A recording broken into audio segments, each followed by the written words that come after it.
How is everyone this afternoon? If I could have your attention, I'd like to welcome everyone this afternoon to the Douglas County Chamber of Commerce Greystone Power Luncheon. Today is sponsored by United Way. I'm Steve Morgan, the board chair for the Douglas County Chamber of Commerce, and we are thrilled to be a part of the United Way's annual kickoff luncheon today. To help us celebrate, a young lady that I just met, Miss Melanie Robinson, has done a fabulous job arranging a very special guest speaker that we're going to get to hear in just a few minutes. Before we give thanks for today's luncheon, I would like to offer special thanks to Carrabba's Italian Grill. Lunch was fantastic. Thank you very much.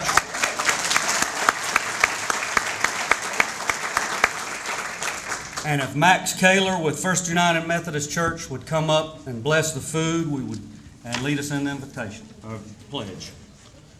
Thanks, Steve. Will you bow your heads as we have a prayer? Father and Mother God of us all, we gather now as a community to have a kickoff for United Way programs which care for people who are having troubled times. In our community response to the needs of individuals, from the hungry to the homeless, help us to see real people who are hurting. Margaret, Rolanda, Akeem, Jose, Lynn Cho. May our response be more than a tip. Inspire us to meet the needs of strangers as we would want our own needs met. Most of all, may our giving be experienced as a sign that through us you care and that nobody is left alone in their suffering. Inspire us with your Holy Spirit that we go to live united as one community, caring for each other. In the name of Jesus the Christ, amen. Amen. Will you stand and join in the Pledge of Allegiance? I pledge allegiance to the flag of the United States of America and to the republic for which it stands, one nation, under God, indivisible, with liberty and justice for all. Thank you very much, Max, for some excellent words. All right, may I ask our elected officials to please stand and be recognized today?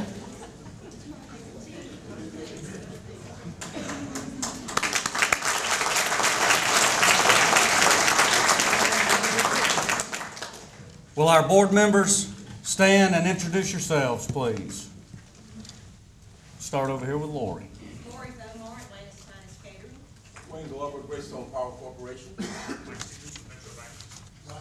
Community and Southern Bank. Matt Barrington, United Community Bank. Skip Sullivan, West Georgia Technical College. John Selwood, Georgia Power. Stacy Hamby, Douglas County Bank. Steve Harrell, American Red Cross. Thank you all very much. And would our chamber diplomats, our hard workers, please stand and just let us recognize you as well.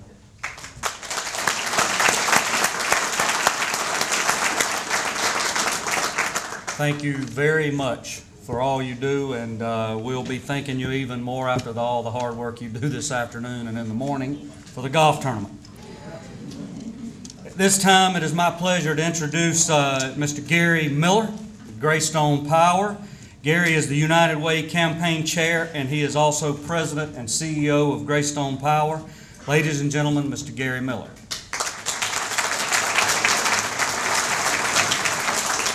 Thank you, Steve. Good afternoon to everybody.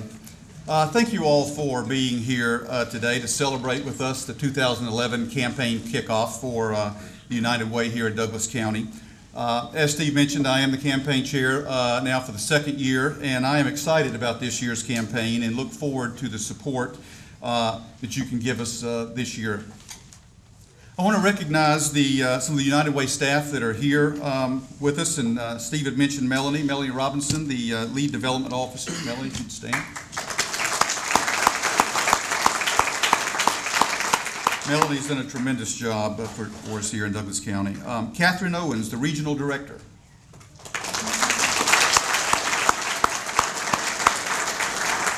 And Ophelia Nunez, the Regional Coordinator.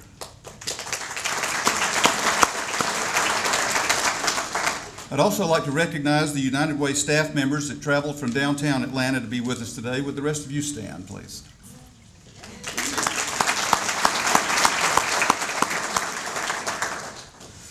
Patty Puckett, as many of you know, is the chair of the Douglas County United Way Advisory Board, and we all know that she's very active in the community and with the United Way, so and the chamber here as well. Thank you, Patty.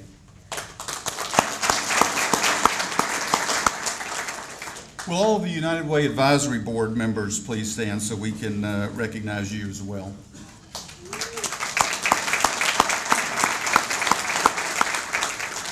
Thank you to each of you for all that you do and the outstanding job you do here in Douglas County. Our goal this year is to raise $412,000 to address the critical needs in our community. These dollars will help support programs and organizations that are very important to us here in Douglas County, like the Communities and Schools, the Boys and Girls Club, CASA, the Douglas Senior Services, and Sheltering Arms. And so we ask that each of you give this year to help us to reach our goal and support the needs of our community.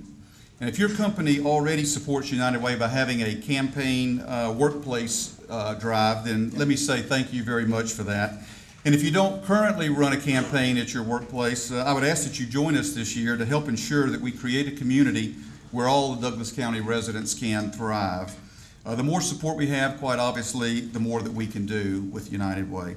If you need more information on how you can get involved, then outside these doors, I think there's a table back there. If you would stop on your way out and talk with some of the folks there, we can help get you some information to help you to get a campaign underway where you work. We've really found that employees, if given the opportunity to give through their employer, to have it payroll deducted or whatever, employees are willing to do this. So, we just ask that, if you're an employer, that you really consider taking that back and giving your employees that opportunity to participate with us. I'm going to go ahead and close with our campaign video that we will show. And again, I want to thank you in advance for all your support for this year's campaign. Thank you.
It is with great pleasure that I get to introduce our guest speaker today. Growing up in South Georgia, we got 3 channels sometimes. And, if the Falcons were on when I was growing up, I was going to try to watch them. But most of the time I had to wind up listening to them on the radio.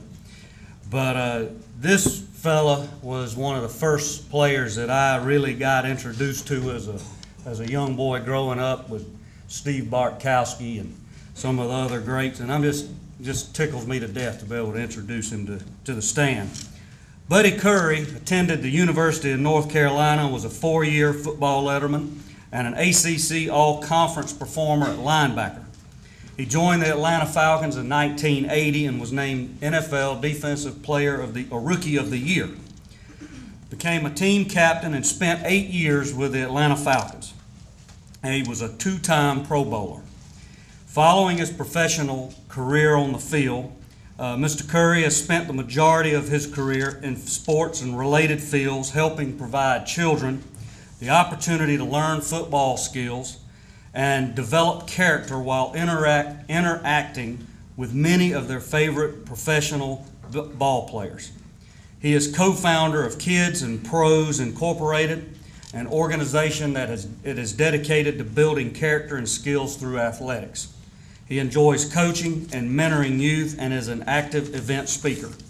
Thank you, Mr. Curry, for taking time from your busy schedule to be with us today, and thank you for all you do to United Way. Ladies and gentlemen, Mr. Buddy Curry.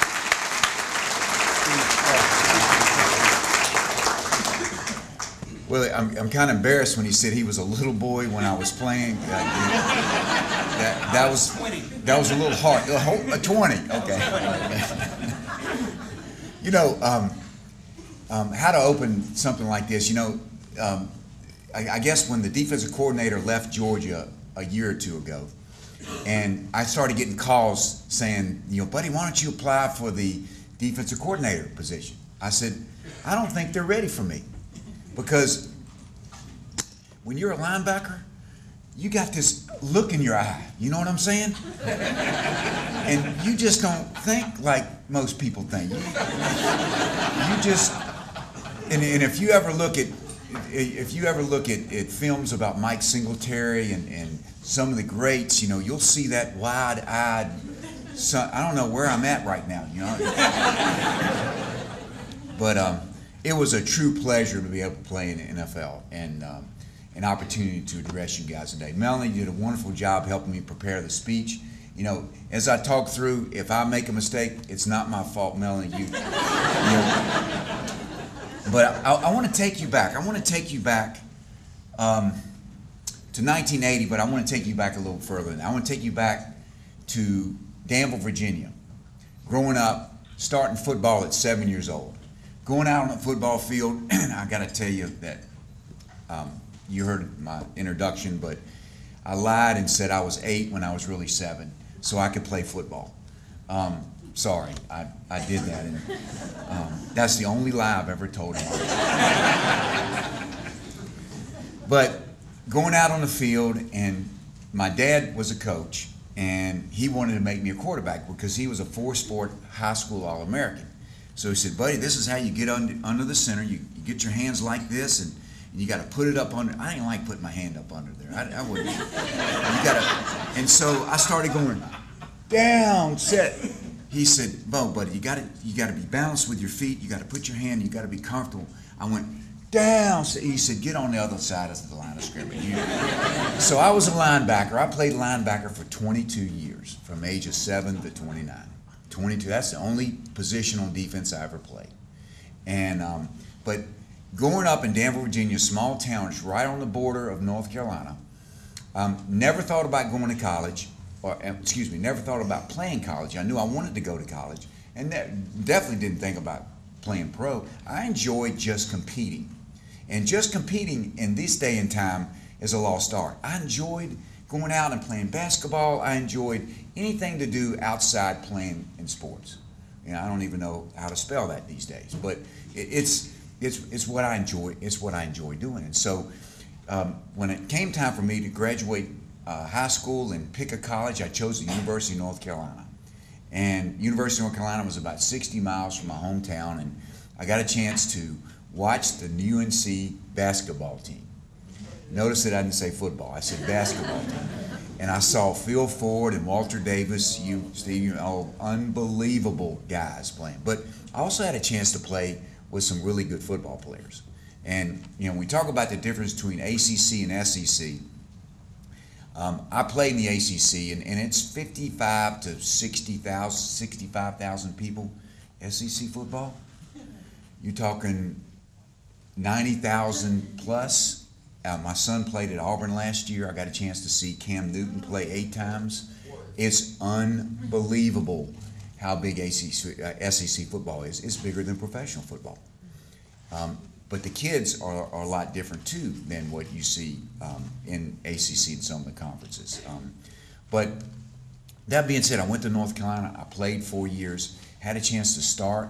The reason I had a chance to start, and if you look at me now, you say, do I look like a linebacker? Well, I started at North Carolina as a freshman at 198 pounds at linebacker. And I attribute that to one reason.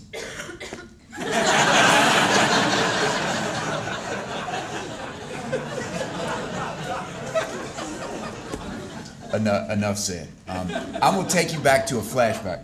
If I come out here, can everybody hear me okay? I'm going to come out here because I've got to be animated with this. 1980, matter of fact, 1981. January the 3rd. Does anybody remember where you were January 3rd, 1981? Raise your hand. Where were you? You had to be in front of a TV. Who were the Falcons playing? Dallas Cowboys. I'm a rookie. I come to the NFL. I got the look. I'm playing well. I lead the team in tackles. Started every game, and I'm having a great season. We're playing Dallas Cowboys. Now, Dallas Cowboys, when I was young, I watched them. I watched them come all the way. They were my team. Now, I'm trying to kill Tony Dorsett. I'm killing him. And we're winning. This is 8.5 minutes to go in a game, and we're winning 27-10. And we are just taking it to the Cowboys, okay? We got a great offense. Steve Barkowski, William Andrews, Mike Ken, R.C. Tillman, Jeff Van Note. We're unbelievable. Defense, we got a bunch of young guys that didn't know any better, that had a lot of looks like I did. So we're playing, and it's 8.5 minutes left. So they get the ball, all of a sudden, boom, boom, boom, and they score. We're okay because it takes about a minute or so to do that. We're okay, but then I look over on the other side of the field and I see John Dutton, I see Too Tall Jones, I see Randy White, and I see some other guy, and they're holding hands. I'm going, man, I watched this growing up. We're in trouble. So we go out on offense and we got conservative and they shut us down. Come back on defense, boom, boom, boom, boom, they score. So now it's about 3.5 minutes left. They have no timeouts left. We got the football. Now we got William Andrews and we got Barkowski. Let's don't be so conservative. So it comes down, it's a 3rd down and 1. Now if you guys don't believe that there's a Father in heaven that is over everything and there's a destiny in everything, I'm here to tell you there is. So, and I'll describe it from this place. So we got 3rd down and 1. We're going to hand it to William Andrews and get 1 yard on anybody. Okay, he was the finest running back, one of the finest football players I ever played against or with. So we got our left guard, who's our biggest offensive lineman, right over Randy White. Now Randy White is a perennial All-Pro defensive lineman, but he's better at moving down the line of scrimmage than somebody coming out and striking him and hopefully opening a big hole. So our play is a dive right off the left side, right over Randy White. We got our best drive blocker doing so. So Steve Barkowski gets up, 44, and now the line is on. The line is holding the water like they're supposed to do, but Steve's going to try to draw the defense off. So when he does that, Too Tall Jones, who's 6'9", is on the other side over here, and he's got this big long stance, and he jumps across. Now today's time, the game is over because all we got to do is make 1 first down. But he gets back. So about the time he gets back, Barkowski snaps the ball and he goes like this, and you're going to hand the ball off. Well, T-Taw Jones, he's on the left side. He's trying to get back across the line of scrimmage, and he just kind of waddles all the way down. By the time he snaps the ball, by the time he gives the ball to William Andrews, guess where T-Taw Jones is? Right in the hole. There's no way he makes that play if he's at. It's no possible. The offensive guard drives Randy White 7 yards back on his back. We used to call that a dig though. His hands are, feet were up. Beautiful block. Hole was like this. T-Taw Jones is right in the middle of the hole. Boom. They stop us. Ball game. They come back and win. That was my one chance to go to the Super Bowl.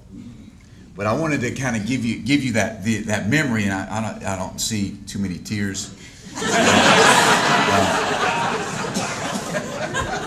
I want to provide that memory for you because I cannot get over. No.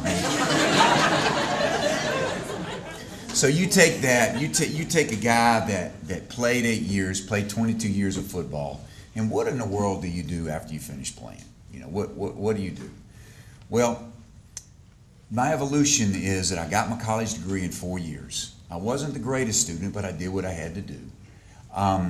I started networking through my college, through the people in business community in Atlanta. I ended up going back to Chapel Hill, North Carolina, and taking a career in transportation and working for a big company there. Now, I played football all those years. I enjoyed playing football, enjoyed competing. I knew nothing about business. Now, when I say that, even though I had a business degree, business administration degree, I was a clean slate.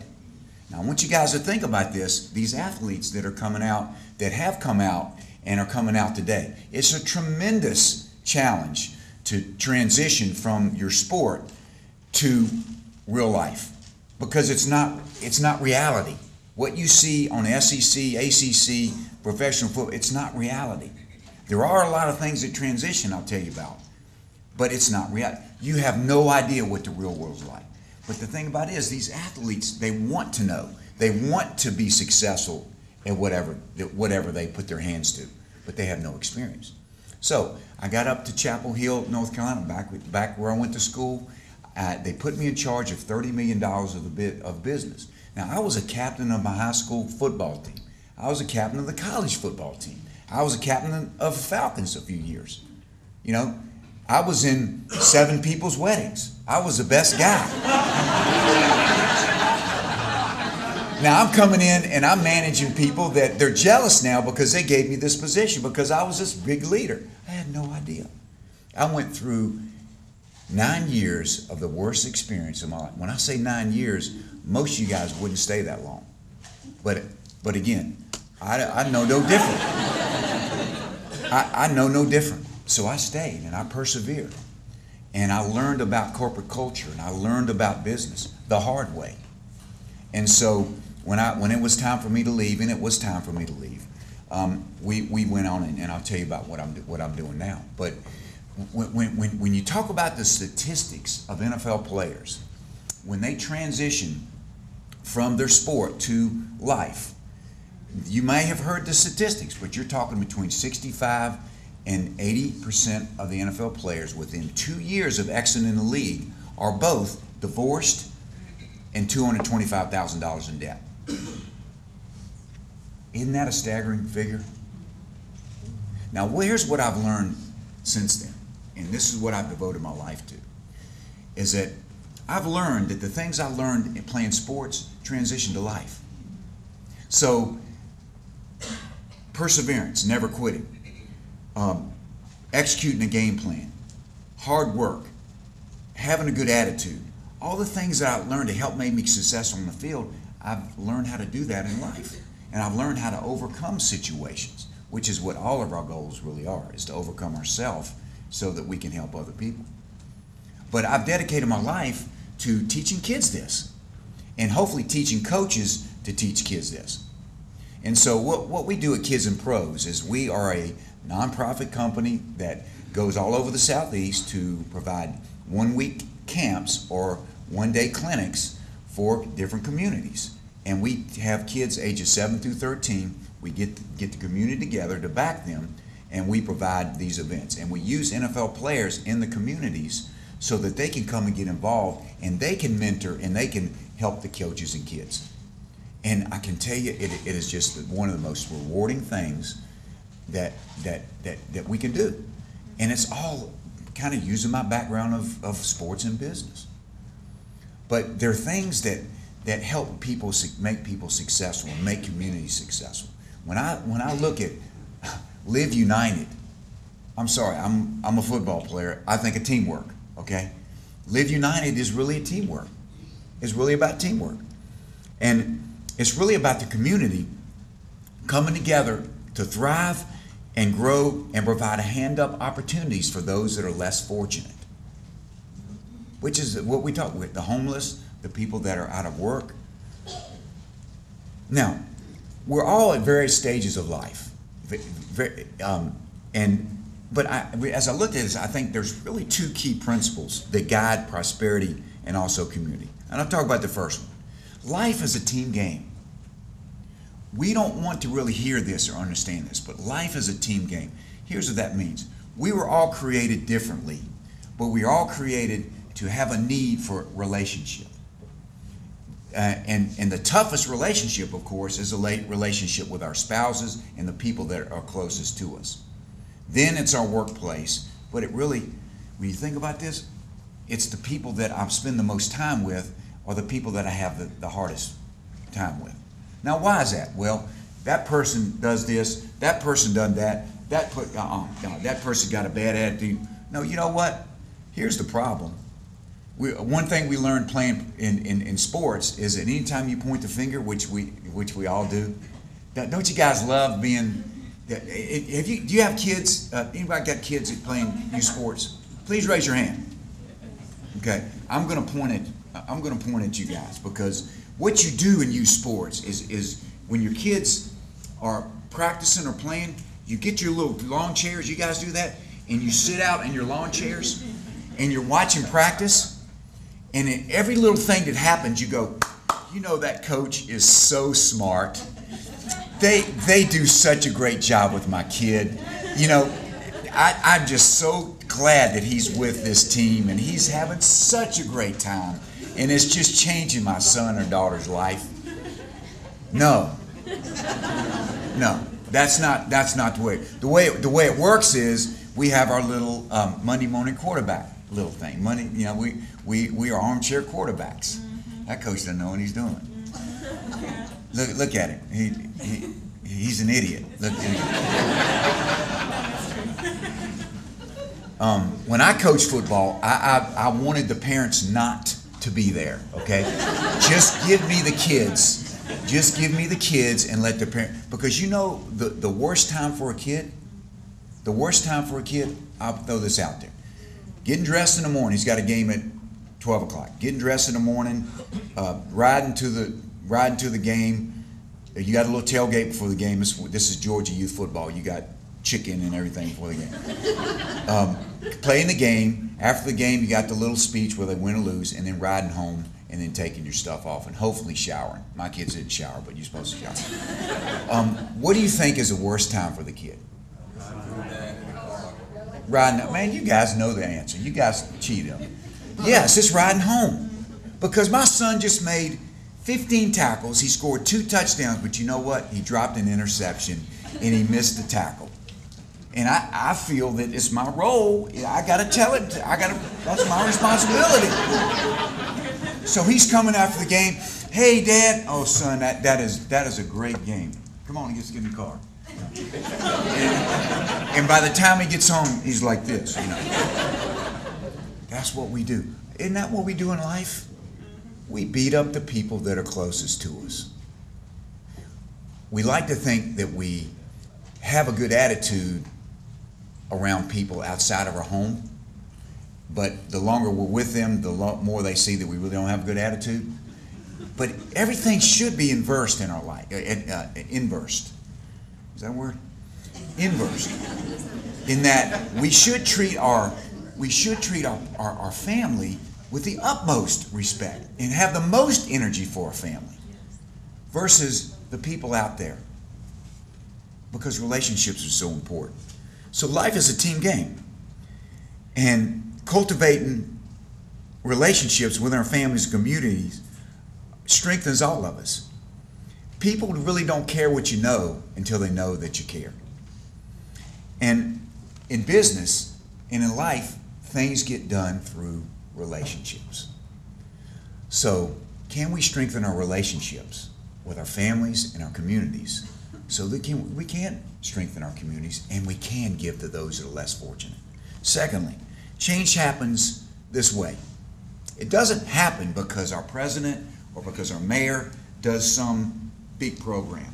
No, it happens because somebody individually makes a choice to change. So change happens from the small to the large, from the bottom up, and also from the inside out of an individual. What can be wrought through one individual that makes a commitment to change his life and has a plan and perseveres through that plan to make change? It's unbelievable. One life can change. And we all know the one life that changed the history of the world back about 2,000 years ago.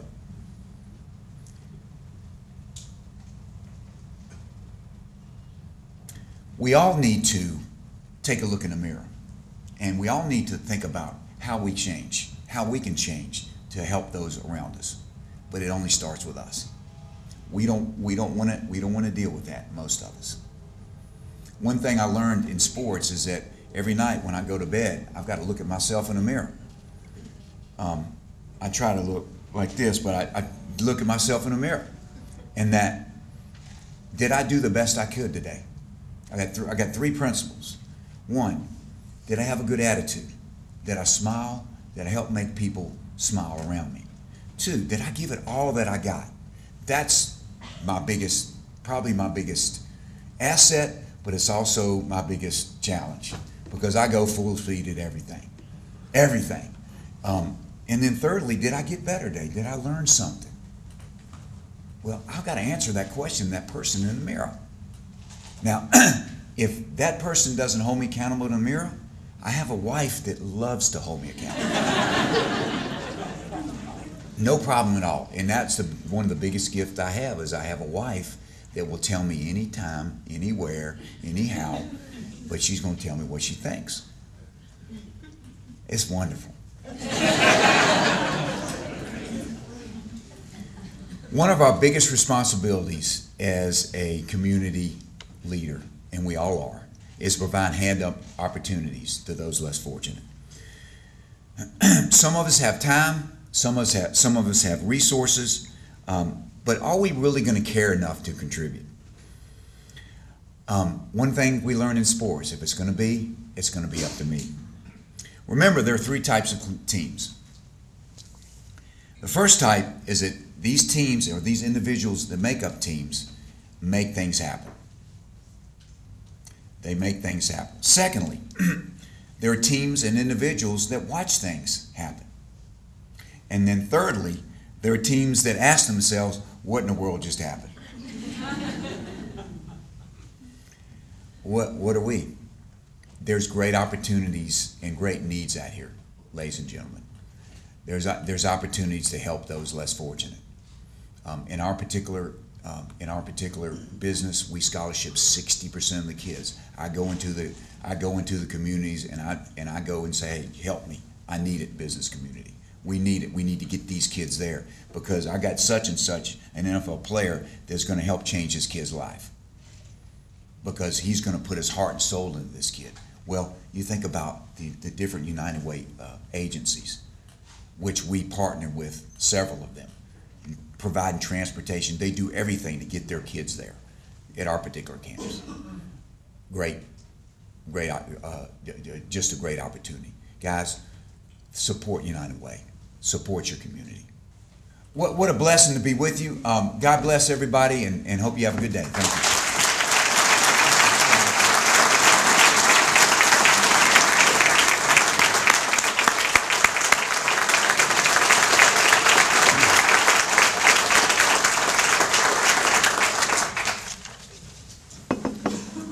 Thank you again.